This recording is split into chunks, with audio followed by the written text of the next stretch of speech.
Okay, so the question here, it says to leading into this, it says data involving two variables is called bivariate data.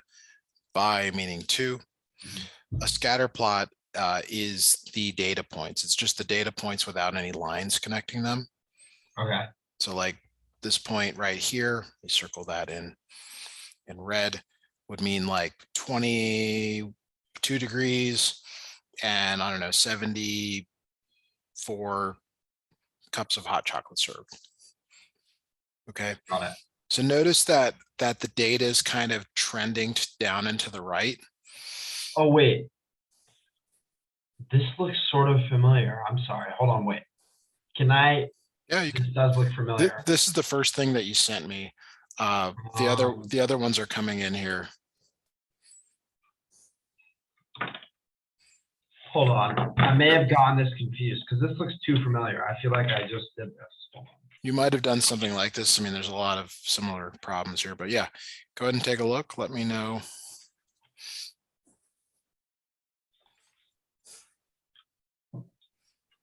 Okay, yeah, it's in my real folder, but I sent the. Okay, my bad. Hold on. Let me get a different one, I guess. Crap. All right. Sorry, take your time. Get over the right thing, whatever you want to work on. All right. Sending over some.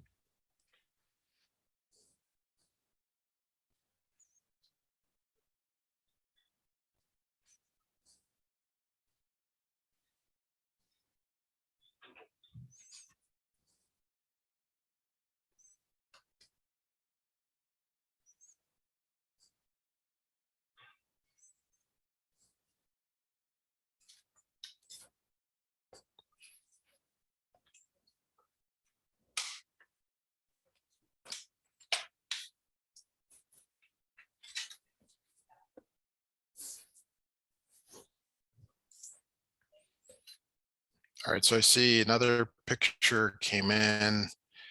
I've received 4 total today. 1, 2, 3, 4. Maybe those were the first 4 you meant to send. Yeah, those are the first 4, and then all right.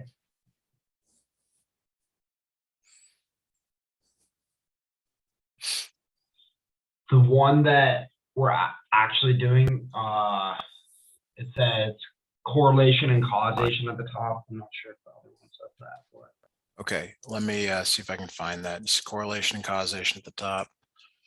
The other one is scatter plots and lines of the fit, but we're not doing that one. That's the one I accidentally sent you. Okay. All right, give me just a moment here. These are uploading Okay. to my Google Drive, and then I'll be able to kind of wrangle through some of this here.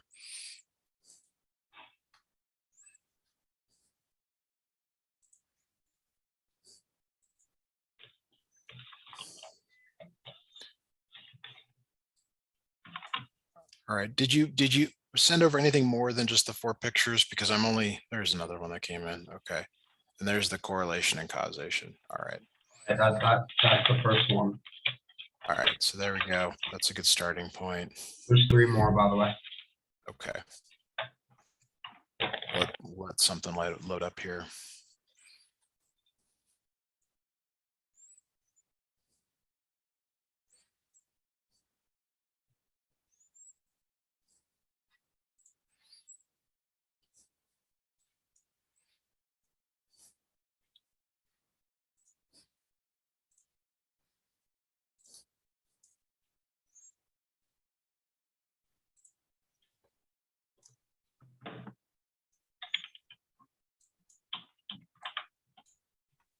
Okay, here we go.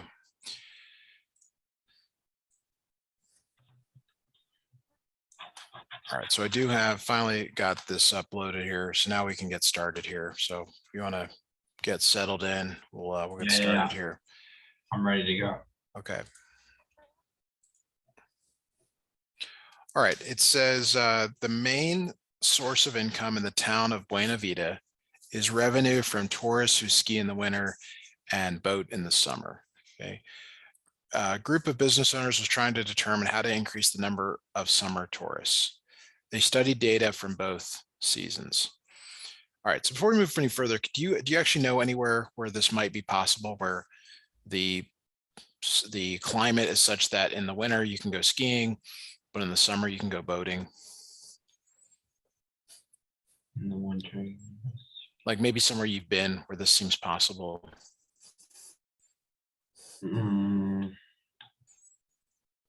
It's not Arizona. Northern California. I know places like up there there can be a lot of snow, and I've done some boating up by the coast up there. There's also like maybe I'm trying to think where it snows. Lake Tahoe comes to mind. Have you ever been there? Oh yeah. They get a lot of snow. They're really high up, and they have skiing possibilities. The other one that kind of comes to mind would be like Utah, Salt Lake City, maybe Colorado. You're looking for places with legitimate mountains and the ability in the summer to get on some water. So this is actually a reasonable scenario to think about in terms of like does this actually happen? And I have no idea, but that is, you know, when I've been to Lake Tahoe, I've noticed that there's both of these things. So it says one business owner noticed that when there were a lot of skiers in the winter, there were a lot of boaters the following summer.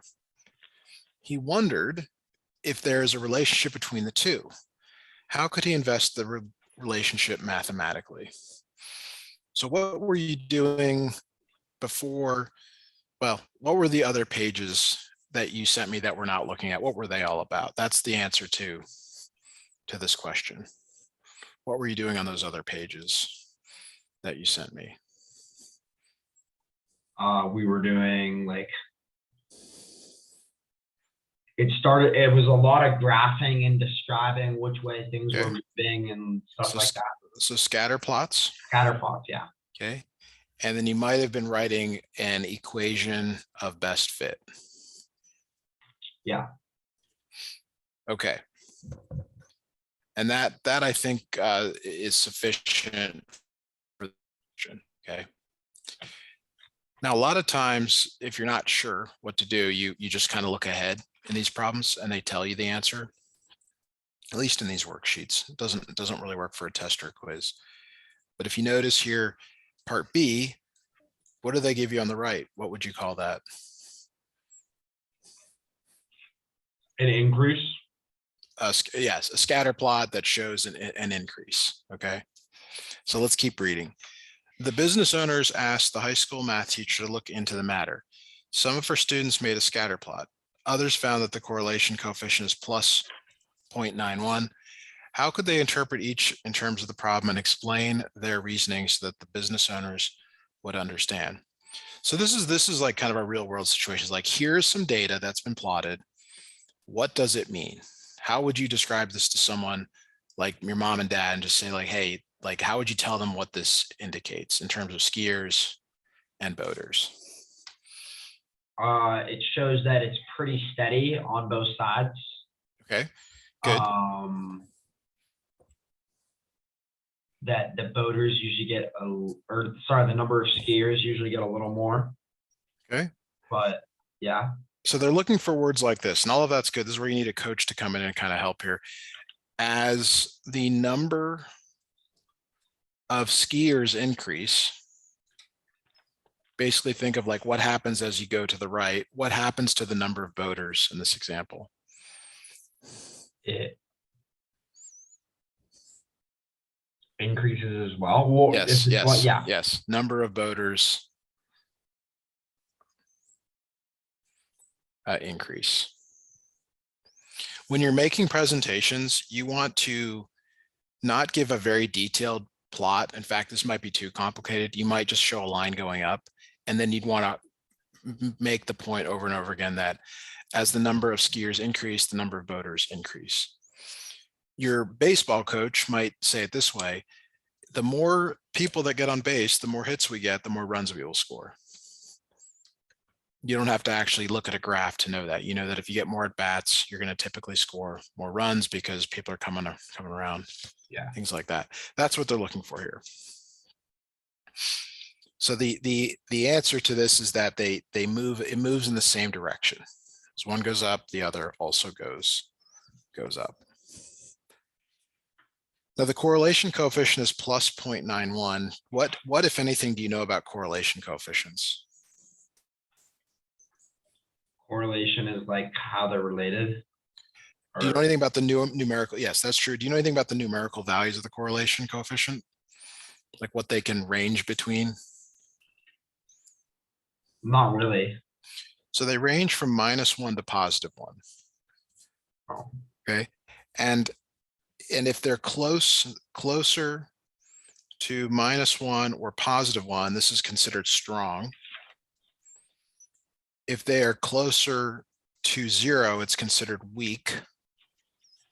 And if it's anything in between, it's considered moderate. And these are rough words that you might use. Okay. So when you talk about the correlation coefficient, you're talking about it's whether it's positive or negative. There's two things, positive or negative, and then its strength. So the math answer here is that this is strong positive correlation. Strong positive. Strong positive correlation. That's because it's higher it's positive. Yeah. Positive. So positive. That part's easy. Strong because it's closer to 1.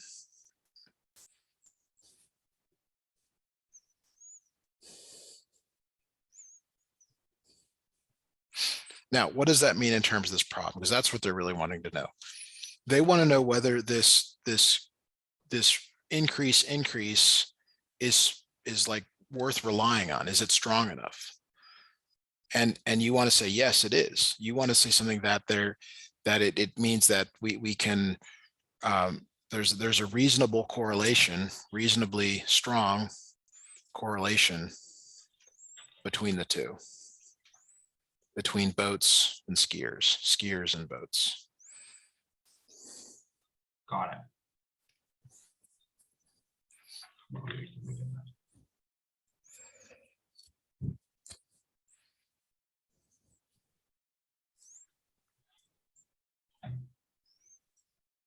Any questions on that?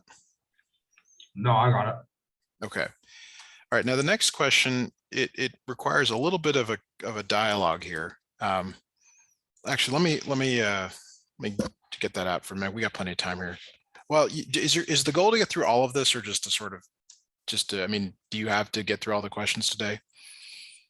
Okay, so it said skip number 1, do 2 through 5 for this one, and then yeah. Okay. That's for today. All right. Well, let's get through this then. I don't mean to. I was gonna try and give like more of a conversation to help with understanding, but we can do it here. You have to decide whether you think it's reasonable that if you increase the number of boaters, you just have to increase the number of skiers. Basically, you have to decide if, like, does one really cause the other? Like, if you own a boat, does that also mean you're going to own skis? Or if you like to boat, it means you also like to ski. What do you think? And there's not a right or wrong answer here, but it's like, where do you kind of start out? What you're thinking on this? Well, how do we know if these people are the same people? Assume they are, but that's sort of the point here, is what would cause a person who likes to boat to also like to ski?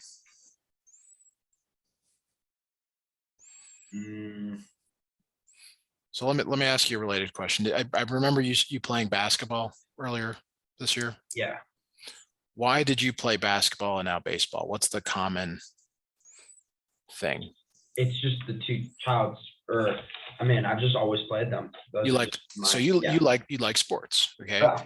And so a person who boats and a person who skis, they might like just both being outside. They might being out, that's their thing. Did everyone who played basketball play baseball? No. Right. So not everyone is going to fall into this. Okay. But the question is, can we make a reasonable judgment about causation? And you're saying yes, and I'm not saying you're wrong. If it's yes, which I think you can make the argument here, you want to give some reasons why. Like, you might want to say that they like being outdoors, right? Or, maybe there's they need an activity, so they're going to have to do something. Another one might be related to, I don't know, I'll just say, for lack of better word, money. Like if you Yeah. own a boat and you have the extra income, you probably can own skis. But you have to put something down here to explain this. Like why would, and here's another reason, maybe for visitors, if they like the region when they're boating, they're going to like the region when they're skiing. Like maybe they just like coming back to that place. Got it. And what we just did there kind of answers part D. What's D? Let's go to D here. Another business owner said, well, they're related, but I don't think one causes the other. And we're not really sure, but what could be causing it? And it could be, like you just said, that they just like sports, or they have extra income, or they have friends that do it, or there's like other things that might make them want to do this.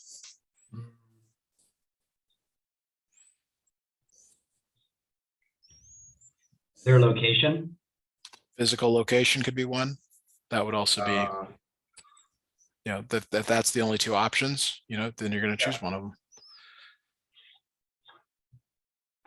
I don't really know what else. It's more of a conversation. You're just sort of like saying out loud some things that you think there's no right or wrong here. There's not like, oh, you wrote that, you're wrong. It's more that you have to be willing to argue why that could be the case. All right. What do you see for example 2? I guess just to make sure I've got the right one up. Wait, hold on. Let me pull it up. Lines of fit. Victoria's basketball team coach kept a record. Oh, wait, no. Evaluate correlation and causation. Critique reasoning, sometimes another factor. Yes. Okay, good. All right, great.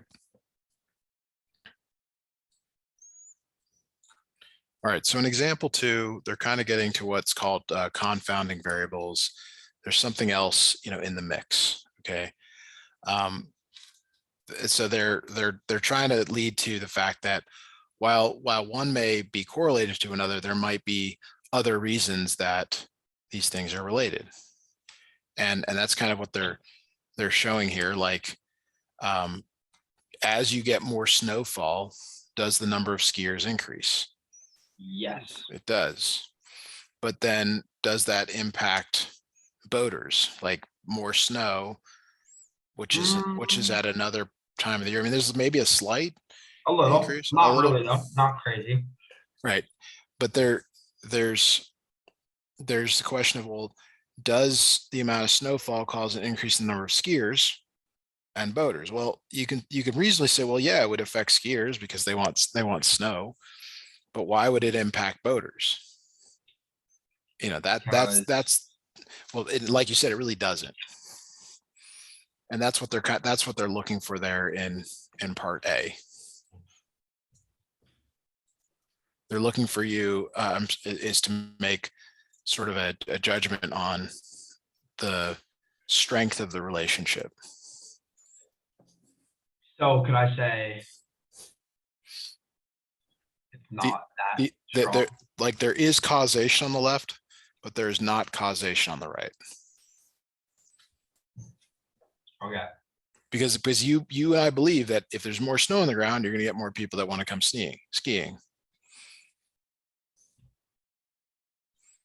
But we're not convinced that more skiers are affected by how much snow's on the ground.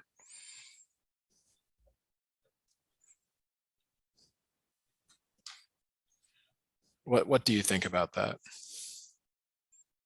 No, yeah, I agree. This makes sense. I would Okay. do the same thing. Yeah. Okay. Let me know when you got something down, or we can move on to part B. Yeah, we can. All right. So part B gets into the math of it, the numbers here. Okay. Then they're saying that on the left, the correlation is 0.92. That's for this one. And on the right, it's 0.32, which is for this graph on the right. And we talked earlier about the strength of the relationship, okay? Meaning numbers closer to 1 are stronger, these are weaker. So this is stronger, this is weaker, but they're both positive. So the point is they both go up and to the right a little bit. Oh, This one goes okay, up and to the right a little bit. That's the positive part. The positive part describes the direction of the graph. got it. And then the strength of the relationship is described by this value here. So the indicating like better correlation, like these are better correlated.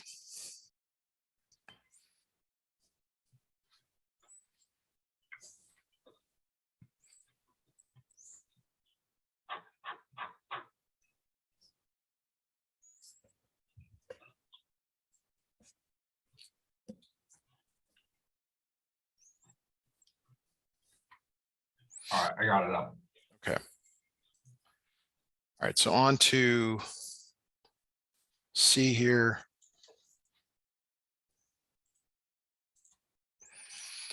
All right, another business owner contends that the attendance of blockbuster movies affects how many skiers and boaters visit. The correlation coefficient for movie attendance and skiers is positive 0.05, and movie attendance and boaters is minus 0.12. All right, so what this means is on the left, it's positive because it's positive, and on the right, it's negative for the same logic. These are both very weak. They're very much close to 0. And so being close to 0, we tend to think that they are not correlated. Not correlated. Yes, and not correlated means that there's no relationship between them, no way to use one to predict the other. Mm-hmm.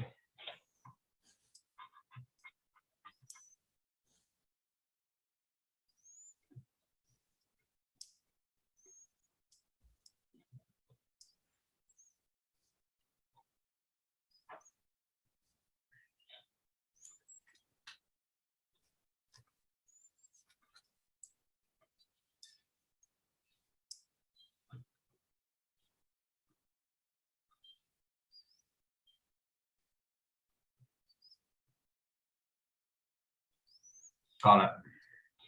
All right, so I think the problems here maybe transition to, it says think about correlation and causation. Okay, so we just need to get this down.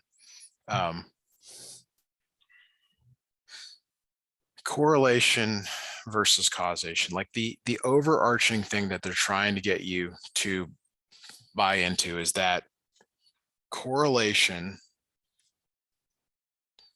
does not imply causation. Correlation does not imply causation. Got it. Okay, but we need to think about what that means. So let's just say your batting average is on this axis, and my golf scores are over here. Okay, and this is what the data looks like. Those are correlated pretty well. Like this data kind of falls nicely around this line. Okay, Yeah. but you can reasonably assume that they're not. There's one does not cause the other. Is there any way to think? Any reason to think my golf scores affect your batting average? I mean, maybe a little. What? Okay. Because me out here. if you're good at golf, you might be good at your batting average. No, I'm talking about you. This is Mateo over here. Oh, no. And this is me. No. Okay. Now, you made a good point. They're not the same person, but you can get data where you're looking at your information and my information. And they're correlated. Like your batting average goes up, my golf scores go up. Okay. But these are not causing. One does not cause the other. Here's another one. All right, let's just some even more ridiculous. The number of PhD students in I don't know, Michigan, and the bottled H2O recycling in Tucson. And let's say they are nicely correlated here along this line. Does one cause the other?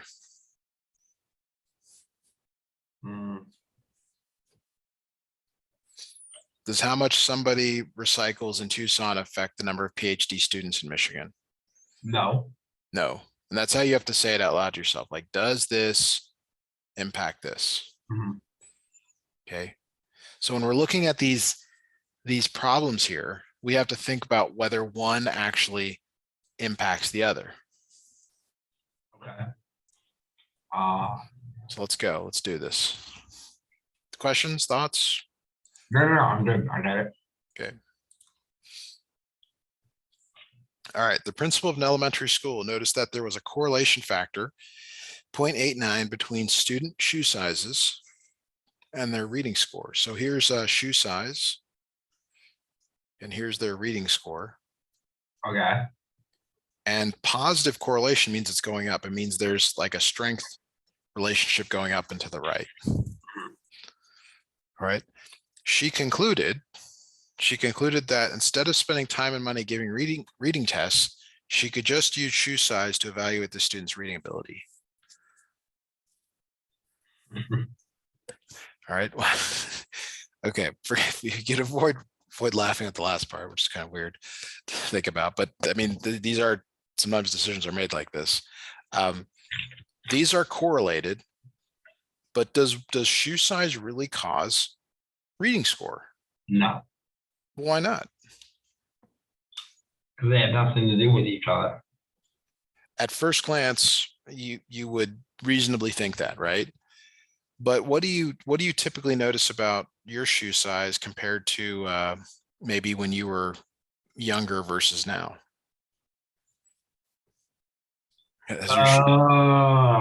Has your shoe size increased? Yeah. Probably by age. And has your reading abilities increased? Probably. Yeah. So could these be caused? Like, could one cause the other though? Because they could be correlated, which is what this is saying. But like you said, no, shoe size does not impact reading score. In fact, it has nothing to do with your reading score. Yeah. Okay. But they're correlated. So this is the whole correlation. Got it. Does not imply causation.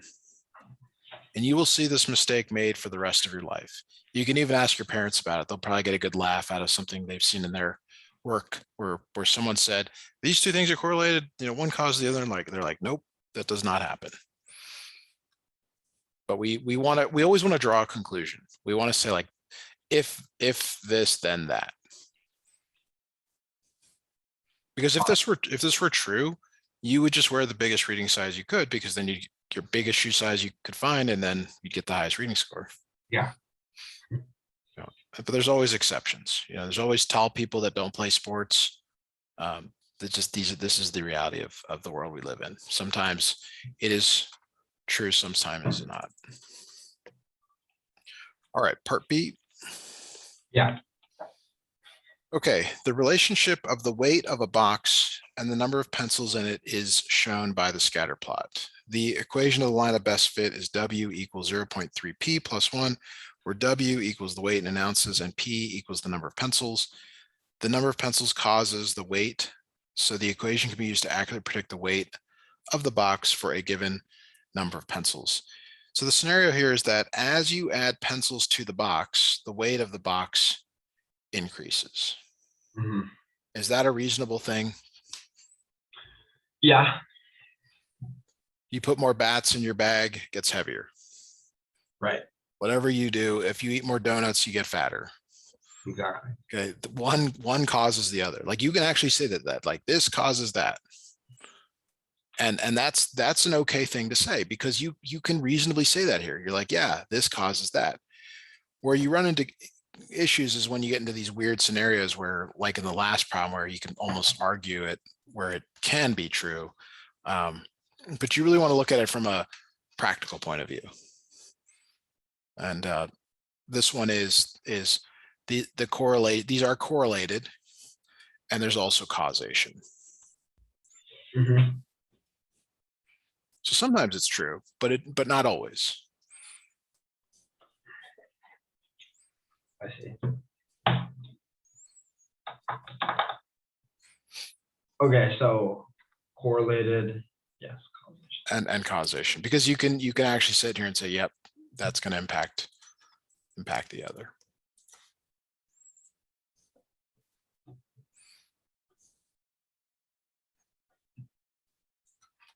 Any thoughts on that? Questions? No, I got that. Okay. All right. So the next problem here, a lot of these problems, they try to make a social statement, or they try to get you as a student to buy into something. And that's what this one does here. It says Armando's mother claims that the number of hours spent playing video games brings down his grades. So you probably can see where I'm going with this. Oftentimes teachers will choose these examples like number of hours studying and grade, because they want you to buy into this idea that if you study more, or you don't play video games, or if you're not on your phone. And while some of that is true, is that really going to cause you to improve your grade? Or in this case, does playing video games really bring down your grade? So here we go. Armando collected data from his friends and displayed it in the scatter plot shown. When you look at the scatter plot over here, do you feel like you see a definitive relationship? Do you feel like you see something going down and to the right, or up and to the right? No, it's all over the place. I would agree. It's kind of all over the place. He says it does not matter how much time he spends playing video games. His mother claimed that a published research project showed a correlation factor of minus 0.73 between hours spent playing video games and grade point average. So that right there, the negative suggests that there is a negative line here of best fit. And 0.73 we'll say is moderate-ish. It's definitely not strong. Call it moderate. So this is where it's not really math anymore. It's kind of like a for or against paper. What do they call those now? Comparisons. Mm-hmm. Have you written any English papers this year? Yeah.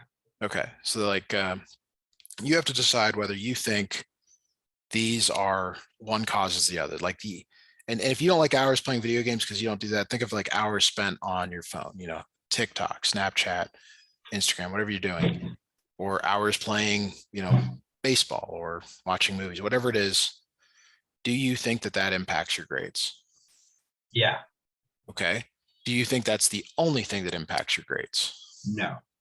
And that's where I think you can make, that's what you want to say here is like, while this may be one factor, it's not the only factor, because there's actually students here who play a lot of video games and get, I guess, somewhat decent grades. Yeah. Because your grades are impacted by a lot of other things. And maybe you can think of some of those now, like what impacts your grade in a class? How active you are in the class. Okay. How you do on the tests and quizzes. Okay. If you're there, if you're showing up. Right. Attendance. Doing homework and whatnot. Right. Stuff like that. Yep. And then there's other factors that you might not even think matter, but like maybe who's in the class with you, or whether you actually like the class, or time of day of the class, or, your teacher vanished mid-year, or, or didn't start the year. There's all these things that could contribute. And that's the point, is like, can you definitively say, like, if I play less video games, then I will get a better grade?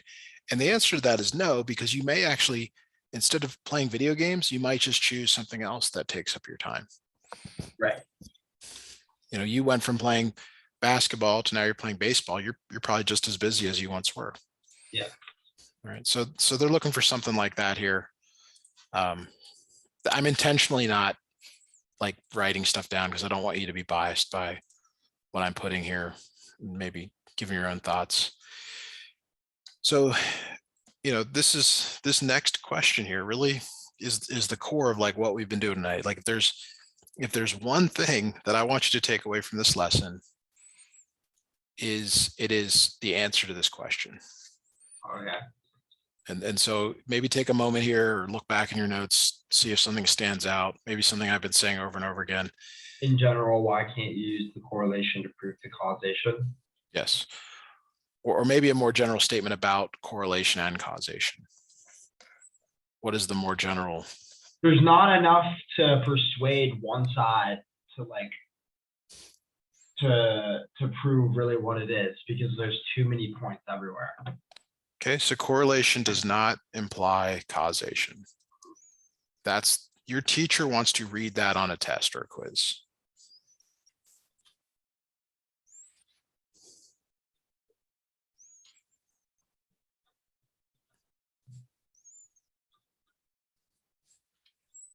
And the reason why is any of the examples that we've done so far, which is like you can show batting average and golf score are correlated, but they don't have impact on another. Mhm. PhDs in Michigan. I don't know what I said in recycled bottled water in Tucson.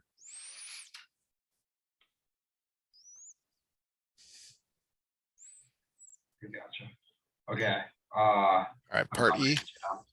Part E here. If I could find my mouse cursor, there it is.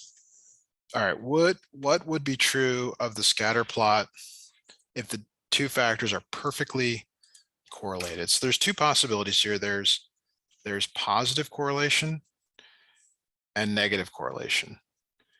And we've sort of looked at a few of these, but if they are perfectly correlated, all the data points fall on the line. There's no exceptions. Mhm.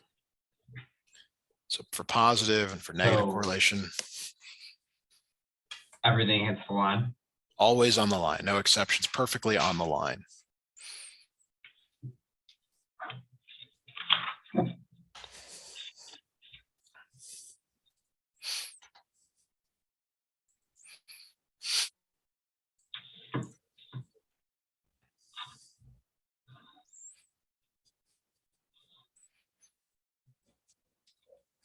Got it.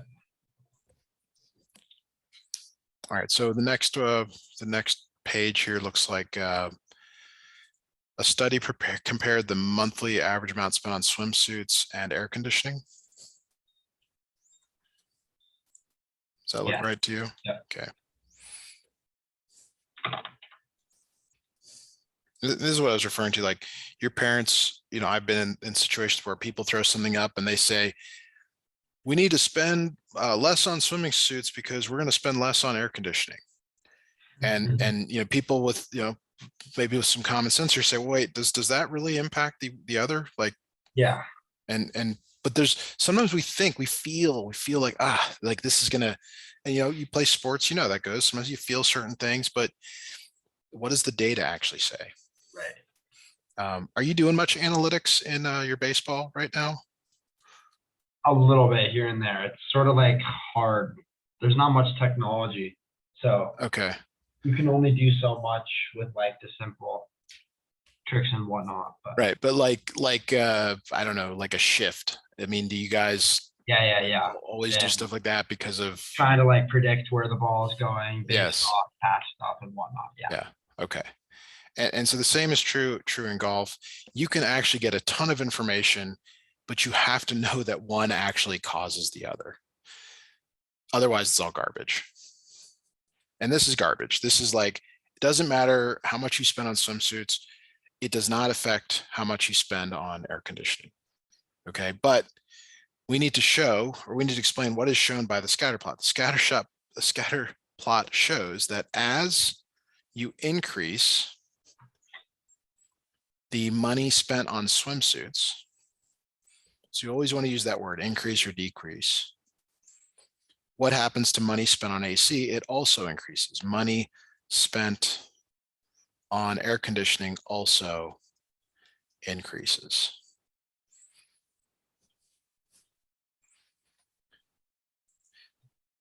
The correlation coefficient is plus 0.9.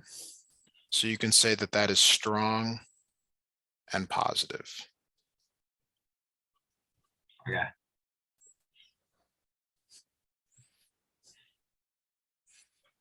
Actually thinking about a really funny video that we can make, or I can make here, maybe do for future. Something What's it that's, about? well, just something that, you think, you say, but look, the data says it's correlated, and someone else is like, no, it's not. You're ridiculous. Because you can make some really classic kind of things, funny things out of this. So we've been answering this question now. Explain whether or not this statement is accurate. There is a strong correlation between spending money on swimsuits and spending money on air conditioning. Therefore, to cut down the amount of electricity used, people should buy fewer swimsuits. What do you say to that? There is a strong correlation Between spending money on swimsuits and spending money on air conditioning. Therefore, to cut down on the amount of electricity used, we should buy fewer swimsuits. Will that actually cause less money to be spent if you buy fewer swimsuits? no. No. So you want to say something like this is false.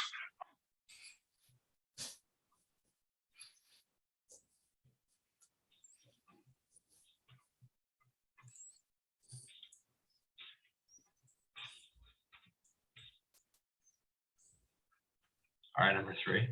Number 3. It says, what could affect both swimsuit sales and air conditioning? And what you should think about here is a scenario where you would want to do both. You'd want to go out and buy a swimsuit and you'd want to use your air conditioning. What would cause that?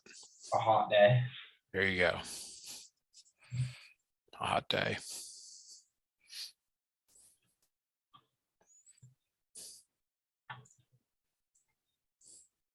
Got it. And there it is, number 4. The whole lesson could be summed up with these couple of words here. Correlation does not imply causation. If there's anything that you want to remember from tonight, it is just this. Correlation does not imply causation. It Just means because that go ahead. they have nothing to do with each other and they're separate. So they don't affect each other. They don't affect each other. They don't affect an outcome of causation. Exactly. It could, there are certain things that could, but we're trying to show that one does not always affect the other. Got it. All right. Well, I think that's a great stopping point for us for today. Yeah. If you need the other question, I'm sure you can think of something reasonable here. But that is it